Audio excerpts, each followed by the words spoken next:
Hi, my name is Ariel Angini M. Ferrer. I'm a college graduate from Pamantasan ng Lungsod ng San Pablo with a bachelor's degree in computer engineering. Hello, I'm Mark Lester Tigrus and I recently completed my bachelor's degree in computer engineering at Pamantasan ng Lungsod ng San Pablo. Hi, my name is Mark Israel Sayaw. You can call me Jacob. I recently graduated at Pamantasan Lungsod ng San Pablo, the course of computer engineering. So, ang FBS ay nalaman ko kay Sir Johnny kasi si Sir Johnny ay friend siya ng nanay ko way back from LC. And so, in-encourage ako ng nanay ko dito na mag-enroll sa FBS. Nalaman ko tong FBS sa isa kong kaibigan na parang Kenaya Sumang. Nirecommend niya tong school na to para matuto kaming mag-code. Dahil nung una ay naghahanap kami kung saan pwedeng matuto mag-code and nirecommend niya tong FBS. Na-discover ko po ang FBS through my friend. He recently completed his training din dito sa FBS and through his experience, talagang natuto siya pagdating sa technical skills, lalo na sa web development. Tutunan ko dito is skills about sa pag-design ng web, sa Figma, sa mga basic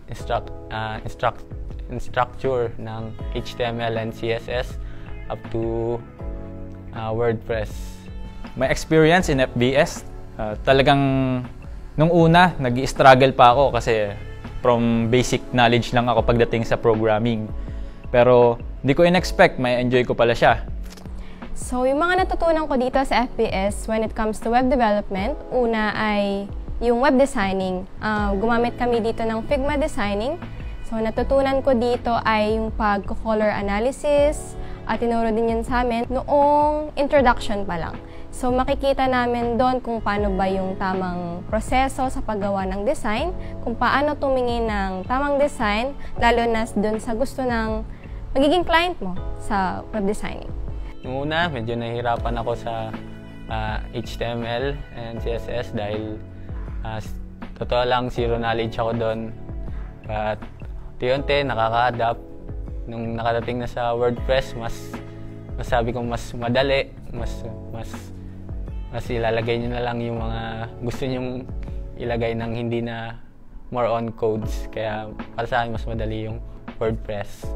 Next naman ay natutunan ko dito yung web development technologies like HTML, CSS, SAS, JavaScript, Tailwind, WordPress, and PHP. So, yung pinaka nagustuhan ko dito sa pagtitraining ko ay yung Figma designing namin. Kasi natutuwa ko kung paano ko gayahin yung minamock up naming design dito. And also, natutunan ko din na gumawa ng sarili kong portfolio. So, yan. And natutuwa din ako kasi kung paano ko siya minamock up kasi may mga activities kami dito na bibigyan ka ng sample design ng website and imamock up mo siya. So, doon ako na-challenge, doon ako na-encourage na, ay, gusto ko yung ginagawa ko. Sa unang week pa lang namin, tinuruan agad kami ni Sir Roy ng web designing through Figma. At may background na naman talaga ako sa pagde-design, especially sa mga Photoshop and Illustrator. Pero mas nahasa pa siya at mas marami pa akong natutunan na technique. And sumunod nga ay tinuruan din kami sa coding na mga language like HTML, CSS, sa SAS and Tailwind, at pati na rin WordPress.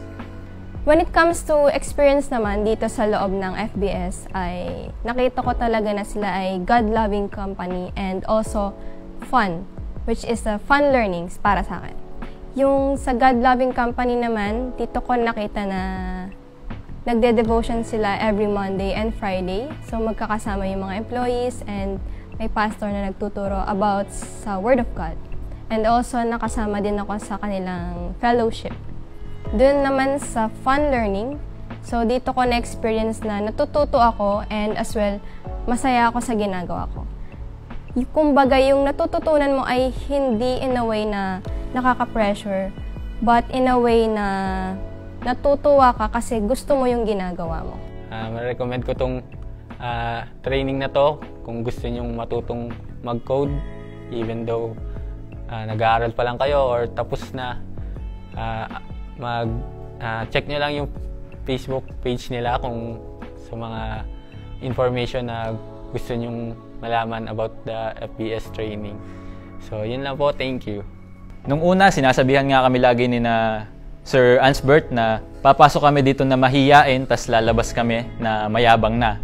Pero mas nag-gets ko siya nung tinake ko na yung training na hindi lang siya basta yabang kasi ginaguide nila kayo na maging confident na yung yabang na yon ay yung confident na meron na kayong technical skills, hindi lang basta technical skills. Meron pang work ethics na tinuturo sila na magagamit rin natin sa future na industry na ating tatahakin. I'm very thankful kasi na-discover ko na may passion din po pala ako pagdating sa web designing and development na hindi ko lang siya basta makukuha kahit saan.